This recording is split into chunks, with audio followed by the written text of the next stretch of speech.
Hey guys, welcome to the review and results show for the March 23rd, 2023 edition of Ring of Honor Wrestling. My name's Dan. I review each and every AEW and ROH show. That's everything from Dark Elevation to this show right here. So if you missed it and you wanted a quick recap, or you enjoy watching everything AEW ROH and you want a place to talk about it, you can do so right here. So please go right below this video, click that like button, the subscribe button, and ring the notification bell. Guys, only let you see past, present, and future reviews that I do, but also helps others to find my channel. And without any further ado, let's get to the review. Ring of Honor kicks off with Lexi Nair standing with Samoa Joe, and he says that he needs to remind everybody, namely Mark Briscoe, what to expect when he gets in the ring with him, and lays out an open challenge to anyone for the ROH TV Championship. And with that graphic already released, we already know it's Cheeseburger. Speaking of Mark Briscoe, his match opens up the show against Tony Nese, and Tony wouldn't even wait for the bell to ring. He would go right after Mark, but of course, when you've always been one of them boys, you're always ready for a fight, and he dished it right back at him, even though Tony did use some underhanded tactics, and he had the numbers advantage with Josh Woods and smart Mark Sterling at ringside. It was Mark using his redneck kung fu along with that froggy bow to get the win in a fun opening match. After that, we got trios action with Blake Christian teaming up with Metalik and Air Fox to take on Slim J, Ari Daivari, and Jeeves K, and the Trustbusters were in control for a good portion of this match by doing a great job of isolating their opponents and keeping them in their corner regardless of who it was. Heel Tag Team 101 at its finest. When AR Fox finally got in though, he was a one-man wrecking crew giving cutters to everybody, diving onto them on the outside. Blake even got in on the action, diving off the top.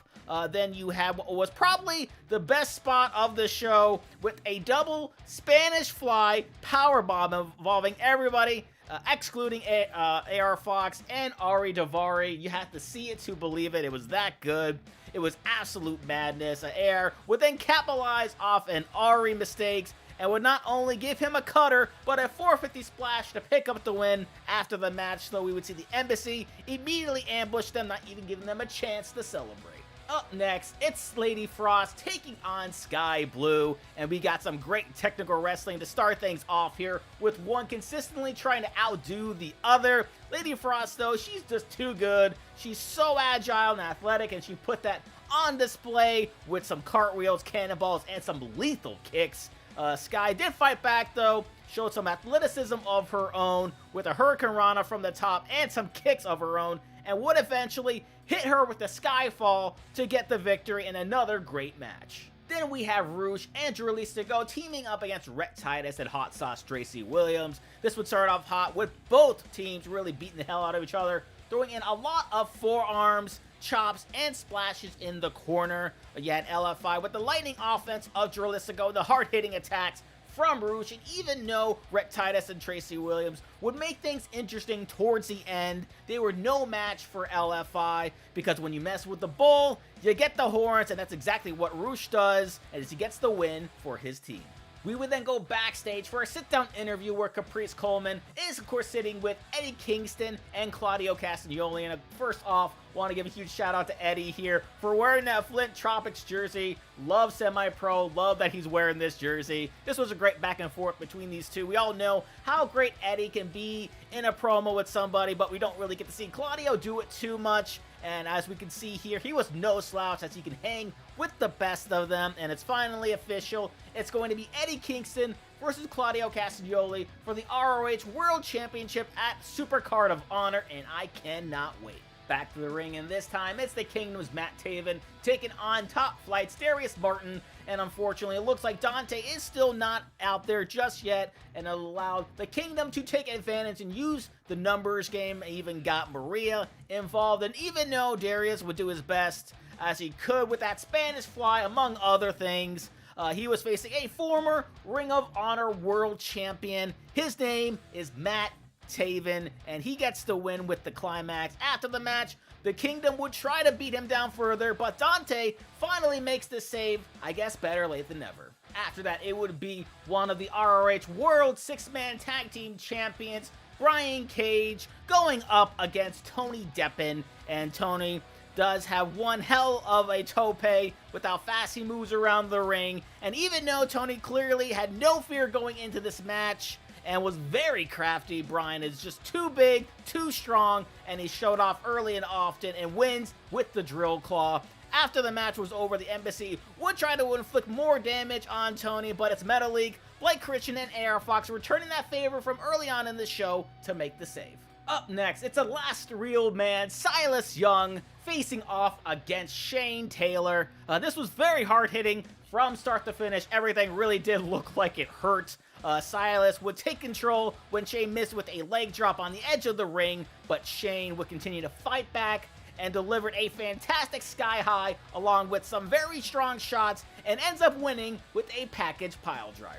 Then Billie Starkz' big week in wrestling continues as she takes on Lucha baddie Miranda Alize, and Miranda really showed why that nickname reigns true when she bit Billie's hand on a few different occasions in this match, along with really trying to bully her. Miranda almost had this one as she locked in the Miranda rights, but Billie was able to reverse out of it.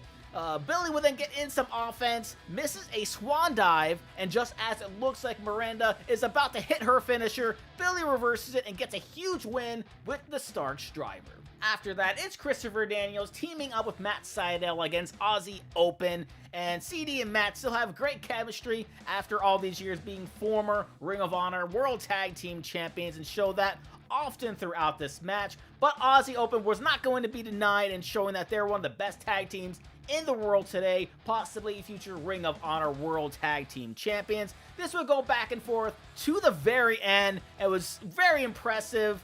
There was a point where I wasn't really sure when this match was even going to end. It was that good. They had me sold on a few different near falls, but it was Aussie Open hitting the Corrales, I apologize if I'm mispronouncing that, on Christopher Daniels to get the win in a phenomenal tag team match. It's main event time as Samoa Joe is defending his ROH World TV Championship against Cheeseburger, and unfortunately for Cheeseburger, this was more of a statement match for Joe to mark Briscoe, and would hit a muscle buster in fairly quick fashion to get the win here. After the match, he would give him another one for good measure, but Mark Briscoe would eventually come out to make the save.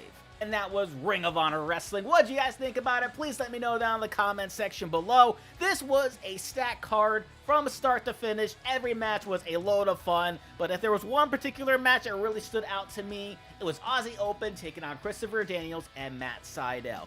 And if you enjoy this review, please remember to go right below this video, click that like button, that subscribe button, and ring the notification bell, because not only to let you see past, present, and future reviews that I do, but also helps others to find my channel. So thank you guys once again for checking out this review, and thank you guys for being all elites.